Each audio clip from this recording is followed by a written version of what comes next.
राष्ट्रीय मानवाधिकार आयोग की स्थापना दिवस पर प्रधानमंत्री ने कहा, आजादी के लिए हमारा आंदोलन और इतिहास मानवाधिकारों के लिए प्रेरणा का स्रोत।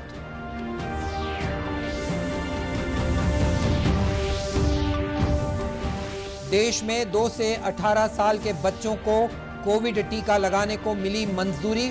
28 दिनों के अंतराल में 2 टीके लगाए जाएंगे।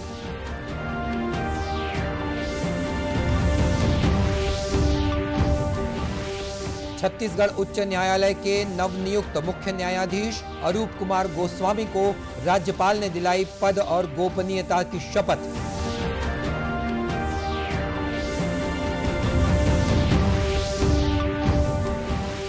और भारतीय सैनिकों के सम्मान में निकाली गई स्वर्णिम विजय मशाल पहुंची कबीरधाम।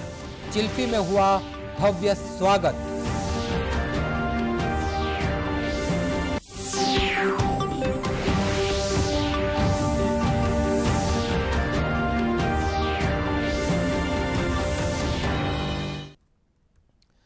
नमस्कार, आप देख रहे हैं दूरदर्शन समाचार। मैं हूं मनीष अहलूवालिया और अब समाचार विस्तार से। प्रधानमंत्री नरेंद्र मोदी ने कहा है कि पूरी दुनिया जिस समय प्रथम विश्व युद्ध की हिंसा से जूझ रही थी, उस समय भारत ने अधिकार और अहिंसा का रास्ता सुझाया। वीडियो कॉन्फ्रेंसिंग के माध्यम से 28वें राष्ट्रीय मानवाधिकार आयोग के स्थापना दिवस कार्यक्रम को संबोधित करते हुए श्री मोदी ने कहा कि आजादी के लिए हमारा आंदोलन और इतिहास मानवाधिकारों के लिए प्रेरणा का एक बड़ा स्रोत है। उन्होंने कहा कि आजादी के बाद भी भारत ने दुनिया को समानता और मानवाधिकारों पर एक नया दृष्टिकोण पेश किया है। के बाद भारत जब आजाद हुआ तो हमारे संविधान द्वारा की गई समानता और मौलिक अधिकारों की घोषणा उतनी ही सहजता से स्वीकार हुई। साथियों, आजादी के बाद भी भारत ने लगातार विश्व को समानता और मानवाधिकारों से जुड़े विषयों पर नया पर्सपेक्टिव दिया है, नया विजन दिया है।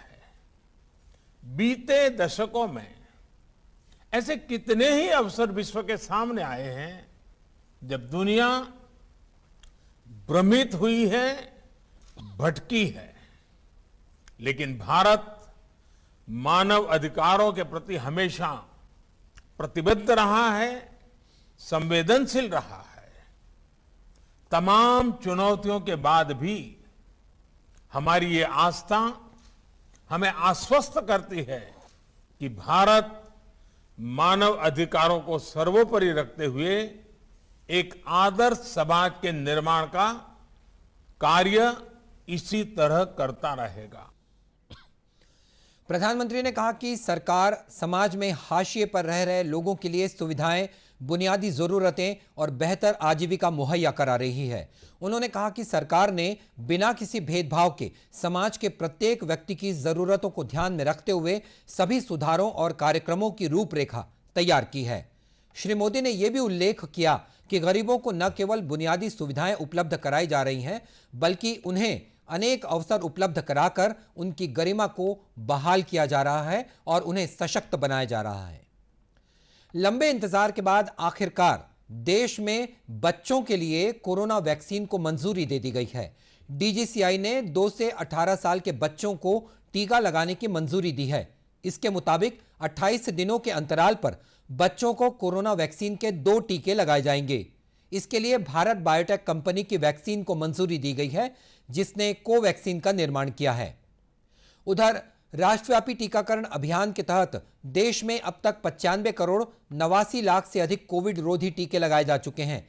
स्वास्थ्य मंत्रालय ने कहा है कि कल 65 लाख 86 हजार से अधिक टीके लगाए गए। पिछले 24 घंटों के दौरान 14 हजार से अधिक नए मरीजों में संक्रमण की पहचान हुई है। इस समय लगभग 2 लाख 15 हजार से अधिक रोगियों का इलाज चल रहा है, जो कुल हुए संक्रमित मरीजों का 0.63% है। मंत्रालय ने कहा है कि स्वस्थ होने की दर 98.04% हो गई है। कल 26,000 से अधिक मरीज ठीक हुए हैं। इसके साथ ही स्वस्थ होने वालों की संख्या 3,33,20,000 से अधिक हो गई है। कल 181 कोविड मरीजों की मृत्यु भी हुई है।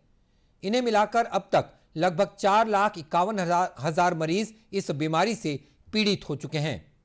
इधर छत्तीसगढ़ में कल 24 नए मरीज कोरोना संक्रमित पाए गए। अब तक प्रदेश में 10,05,554 लोग कोरोना संक्रमित हुए हैं, जिनमें से 9,91,788 लोग स्वस्थ हो चुके हैं। फिलहाल प्रदेश में 196 सक्रिय मरीज हैं, जो विभिन्न अस्पतालों और होम आइसोलेशन में अपना उपचार करा रहे हैं। प्रदेश में कोरोना की औसत पॉजिटिविटी दर 0.12% है। छत्तीसगढ़ उच्च न्यायालय के नवनियुक्त मुख्य न्यायाधीश अरूप कुमार गोस्वामी को राज्यपाल अनुसुईया उइके ने राजभवन में पद और गोपनीयता की शपथ दिलाई।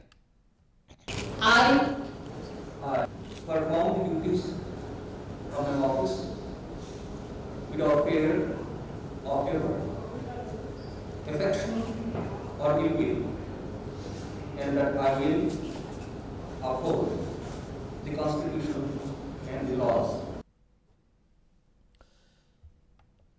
श्री गोस्वामी इससे पहले आंध्र प्रदेश उच्च न्यायालय के मुख्य न्यायाधीश रह चुके हैं। जस्टिस प्रशांत मिश्रा के स्थान पर उन्हें छत्तीसगढ़ उच्च न्यायालय का मुख्य न्यायाधीश बनाया गया है। शपथ ग्रहण समारोह के अवसर पर मुख्यमंत्री भूपेश बघेल, गृह मंत्री ताम्रध्वज साहू और उच्च न्यायालय के न्यायाधीशगण भी उपस्थित थे। नवरात्रि का पर्व प्रदेश भर में धार्मिक उत्साह के साथ मनाया जा रहा है। देवी मंदिरों और पंडालों में बड़ी संख्या में श्रद्धालु पहुंच रहे हैं। प्रदेश के मुख्यमंत्री भूपेश बघेल भी इस अवसर पर डोंगरगढ़ स्थित शक्तिपीठ पहुंचे और मां बमलेश्वरी की विधि विधान से पूजा अर्चना कर प्रदेश सहित देश की जनता की सुख समृद्धि और खुशहाली और कोरोना संक्रमण से मुक्ति के लिए प्रार्थना की। दरबार में हम लोग तो हमेशा आते रहे हैं, लेकिन ये कोरोना काल के कारण से कुछ बाधित हुआ, श्रद्धालुओं को भी परेशानी हुई, लेकिन फिर से ये प्रारंभ हुआ है और माता रानी की कृपा से सब कुछ ठीक हो रहा है। अब कोरोना भी अब समाप्ति की ओर है। तीसरी लहर न आए, यही माता से प्रार्थना, और छत्तीसगढ़ में सुख शांति समृद्धि हो, ये माता से। नवरात्रि के अवसर पर गरियाबंद के जतमई और घटारानी धाम में भक्तों की भीड़ जुट रही है। दर्शन करने पहुंचे श्रद्धालुओं को माता की भजन मुग्ध कर रहे हैं। कोरोना के नियमों का पालन करते हुए मंदिरों में लोगों की भीड़ लगी हुई है। श्रद्धालुओं ने बताया कि कोरोना संक्रमण के कारण वे पिछले साल माता के दर्शन के लिए नहीं आ पाए थे। इस बार उन्हें दर्शन का मौका मिला है। पिछले 2 नवरात्रि में तो कोरोना के कारण भीड़ भाड़ और पूरा बंद था। ये पहली बार है कि 2 साल के बाद कि यहाँ नवरात्रि में लोगों की भीड़ देखने को मिल रही है और बहुत मनोरम नज़ारा दृश्य है यहाँ का, जो देखने में बहुत प्राकृतिक नज़ारा देखने में बहुत अच्छा लग रहा है। और अभी मैं दूसरी बार आया हूँ यहाँ। मैं बिलासपुर से आई हूँ। यहाँ के बारे में तो सुना था, लेकिन आई नहीं थी कभी। यहाँ के थोड़ा अच्छा लगा, सुबह का मौसम भी बहुत ज़्यादा अच्छा था। जतमई माता के दरबार में इस साल लगभग 441 ज्योति कलश प्रज्वलित किए गए हैं। वहीं दोनों मंदिरों में सुरक्षा के भी पुख्ता इंतजाम किए गए हैं। 75 दिनों तक चलने वाले बस्तर दशहरे की शुरुआत पाठ यात्रा की रस्म के साथ शुरू हो चुकी है। बस्तर दशहरे की अपनी विशिष्ट पहचान है। ये असत्य पर सत्य की विजय का प्रतीक तो है ही, साथ ही मां दंतेश्वरी के प्रति श्रद्धा भक्ति की सामूहिक अभिव्यक्ति का भी पर्व है। बस्तर दशहरे की शुरुआत सन 1408 ईस्वी के बाद राजा पुरुषोत्तम देव ने की थी। बस्तर दशहरे में इन दिनों फूल रथ की परिक्रमा का चरण चल रहा है। इस दौरान प्रतिदिन रथ की परिक्रमा की जा रही है। ग्रामीण क्षेत्रों से आए हुए हजारों ग्रामीण इस फूल रथ को खींचते हैं। शक्ति परंपरा का ये ऐतिहासिक पर्व बस्तर दशहरा अपनी शान और विलक्षणता के लिए न केवल भारत में प्रसिद्ध है, वरन विदेशी भी इसे देखने के लिए दूर दूर से आते हैं। बस्तर दशहरे के बारे में जिला कलेक्टर रजत बंसल ने कहा कि इस दौरान बस्तर दशहरे में यहाँ की समृद्ध संस्कृति की झलक देखने को मिल रही है। सांसद महोदय के मार्गदर्शन में हम दशहरा की फूल रथ का जो परिक्रमा चल रहा है उसकी तैयारी का भी जायजा ले रहे हैं। साथ में माननीय मुख्यमंत्री महोदय का जैसा निर्देश प्राप्त हुआ है, बस्तर की संस्कृति की झलक आम नागरिक तक बस्तर के पहुंचे, उसके मद्देनजर हम लोग यहाँ पर देवी मड़ई का आयोजन इस बार शुरू हो रहा है। माननीय सांसद महोदय के मार्गदर्शन में दशहरा समिति के गाइडेंस में ये पूरा काम किया जा रहा है, जिसमें बस्तर के रीति रिवाज जो हैं, परंपराएं हैं, उसको दर्शाया जाएगा और एक सेफ माहौल में घर परिवार के साथ लोग इसको एंजॉय कर सकते हैं, उस तरह का माहौल यहाँ बनेगा। और रथ परिक्रमा के दौरान राउरीन और पनारा समाज की महिलाएं रथ की नजर उतारती हैं। इस दौरान पुष्प वर्षा भी की जाती है। वर्ष 1971 के युद्ध में भारत की पाकिस्तान पर ऐतिहासिक जीत के 50 साल पूरे होने पर देश भर में कई कार्यक्रमों का आयोजन किया जा रहा है। इसी संदर्भ में इस वर्ष को भारतीय सैनिकों के सम्मान में स्वर्णिम विजय वर्ष के रूप में भी मनाया जा रहा है।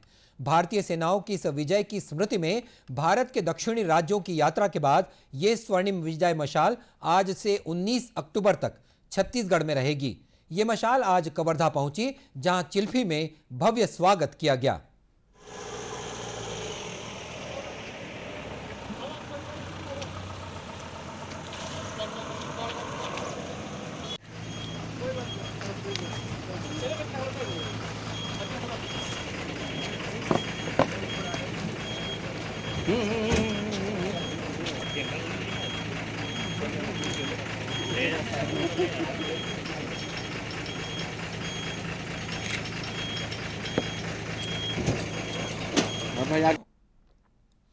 प्रदेश के भी कई सैनिकों ने सन 1971 के युद्ध में हिस्सा लिया था। इन्हीं में से एक लेफ्टिनेंट कर्नल वीजी तामस्कर ने बताया कि युद्ध में भारतीय सैनिकों ने अपनी जाबाजी से जीत हासिल की थी। बहादुर है और उसको कमतर आंकना बहुत बड़ी गलती होगी। हिंदुस्तान की सेना पाकिस्तान की सेना से कोई कमज़ोर नहीं है, मगर हिंदुस्तान की सेना की सबसे बड़ी खासियत ये है कि सेना को अपने ऑफिसर्स के ऊपर बहुत ज़्यादा भरोसा है और वो अपने ऑफिसर्स के लिए और अपने बड़े लोगों के हुक्म के लिए कुछ भी करने को तैयार रहते हैं। इसको बोलते हैं संपूर्ण समर्पण। लेकिन पाकिस्तान के जो कैदी अपने को 1971 में मिले थे, उनकी सबसे बड़ी शिकायत ये थी कि साहब हमारे अगर ऑफिसर हिंदुस्तान के ऑफिसर के जैसे हो जाते तो हम नहीं हारते। एक और पूर्व योद्धा विंग कमांडर महावीर ओझा ने बताया कि युद्ध के दौरान प्रत्यक्ष और परोक्ष दोनों ही तरीके से लड़ाई लड़ी गई थी। वहीं एक अन्य सैनिक कर्नल JSS कक्कड़ ने बताया कि युद्ध के दौरान जवानों ने संघर्ष किया और जीत हासिल की और विश्व का सबसे बड़ा इतिहास रचा गया। लकड़ी के पैसे है। बड़ा एश्योर यू, मैं लाइफ में कभी भी अपने आप को डिसेबल नहीं समझा। एक अपंग नहीं रहा पर मसहाय कभी नहीं रहा। मैंने इवन नौकरी भी नहीं छोड़ी, एक पैर पे पूरी नौकरी की 20 साल तक। लेफ्टिनेंट कर्नल का रैंक हासिल किया, सो कई वो एबल बॉडी को सुपरसीड करके। सो इससे मुझे कोई भी इतनिक भी दुख नहीं हुआ, बल्कि इस बात को मैं फ़ख्र महसूस करता हूँ कि मैंने अपनी कंट्री के लिए अपनी लाइफ दी है और कोई मुझे प्रॉब्लम नहीं हुई है। आज भी मैं नॉर्मल जीवन जीता हूँ, खेती करता हूँ, स्कूटर चलाता हूँ, कार चलाता हूँ, मॉर्निंग वॉक करता हूँ, क्योंकि एक मनुष्य कभी शरीर से कमज़ोर नहीं होता, मन से कमज़ोर होता है। गौरतलब है कि भारत की जीत और सशस्त्र बलों द्वारा किए गए बलिदानों के संदेश को फैलाने के लिए विजय मशाल को देश की चारों दिशाओं में भेजा गया है। और अब बुलेटिन के अंत में मुख्य समाचार एक बार फिर। राष्ट्रीय मानवाधिकार आयोग के स्थापना दिवस पर प्रधानमंत्री ने कहा, आजादी के लिए हमारा आंदोलन और इतिहास मानवाधिकारों के लिए प्रेरणा का स्रोत।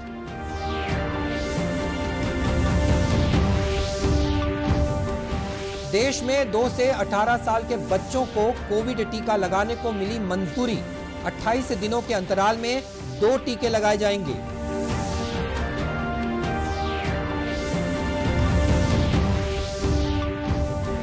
छत्तीसगढ़ उच्च न्यायालय के नवनियुक्त मुख्य न्यायाधीश अरूप कुमार गोस्वामी को राज्यपाल ने दिलाई पद और गोपनीयता की शपथ।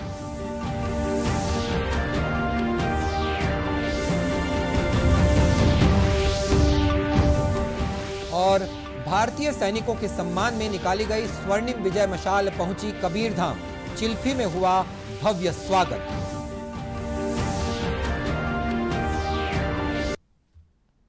और इसी के साथ ये समाचार बुलेटिन समाप्त हुआ। नमस्कार।